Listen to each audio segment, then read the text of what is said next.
Быйылкы аймактарды өнүктүрүү жана санариптештирүү жылы аравандыктар үчүн ийгиликтүү башталды. Араван районунун борборунда мрамор таш кесүүчү завод ишке кирди. Завод жеке ишкерлер Алмазбек Табалдиев жана Сүйүн Абдыкаров тарабынан курулуп, алгачкы продукцияларын чыгара баштады.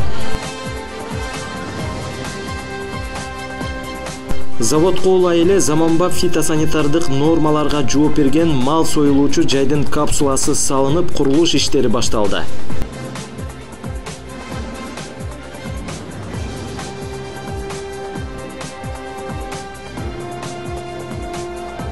Дагы бир көңүл кубантуучу жагдай өткөн жылы курулуш иштери башталган заманбап спорт залы бүткөрүлүп ишке берилди. Спорт залга белгилүү балбан Шакир Максымдын ысмы ыйгарылып, ачылыш аземи болуп өттү.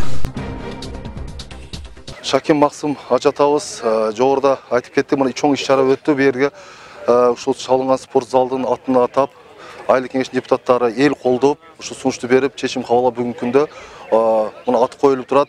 Бул киши жатканда ушул жаштарга, элге ошол өтө күч кубат берип, жаштарды спортко маштырып, мына жогоруда айтып кеттик, Азия чемпиондоруна, дүйнө чемпиондору чыкты. Мен ойлойм, bundan кийин дагы ушул спорт залдан эле, бир бул спорт зал эмес, Араван району, Кыргызстандан дагы Азия чемпиону, дүйнө чемпиондор, Олимпиада чемпиондору чыгат деген ойдобуз. Ошого окшогон аталарыбыз көп болсо, мамлекетибизде патриоттуулукка, жакшылыкка чакырган көп болот. Ошондуктан мен жакшылыктарды каалайм, ар дайым мамлекетибиз тынчтык, амандык болсун. Белгилүү балбан Шакир Максым кезинде кыргыз күрөшүн жандантып, бир топ белгилүү спортчуларды тарбиялаган. Алардын бири атактуу спортсмен, дүйнөлүк олимпиаданын алтын медалынын ээси Акжол Махмудовду жаш кезинен күрөшкө багыт берген. Андан сырткары да Аравандан чыккан күрөшчүлөрдүн устаты. Табалдиев Шакир ажайшытабыз маселени дайыма көтөрүп турду. Бул 2011-жылдан бери дайыма көтөрүп жүрдү. Ошондуктан баягы мамлекеттик республикалык бюджеттин капиталдык салымдар боюнча беренесинин негизинде бул спорт залды киргизүү өтө оор болду да. Бирок талыкпастан дайыма ушул маселелерди коюп, анан ушул спорт залдын салынышына мындай көзөмөлдөп суранып, бизге көп жерге кайрылды. Анан биз мына Кудай буйруп 2018-жылы сентябрь айында бул спорт залдын ачылышы болду. Жалпы республикалык бюджеттен капиталдык салымдар боюнча берененин негизинде бул курулду да. Анан ичиндеги эмеректерди ошол достору, Шакир ажынын балдардын достору биргеликте эмеректерин биз бүтүрүп бердик. Эми Кудай буйруса бул спорт залдын содержаниясы дагы келечекте кармап туруш дагы өтө оор да. Анан бул спорт залдын салынып калышы дагы негизги ушул жерден спортсмендер өтө көп чыккан. Бул жерде дүйнөнүн 4 чемпиону бар эле. Акжол Махмудов деген жигит дагы ушул жерде бул спорт залдын ордунда өтө кичинекей.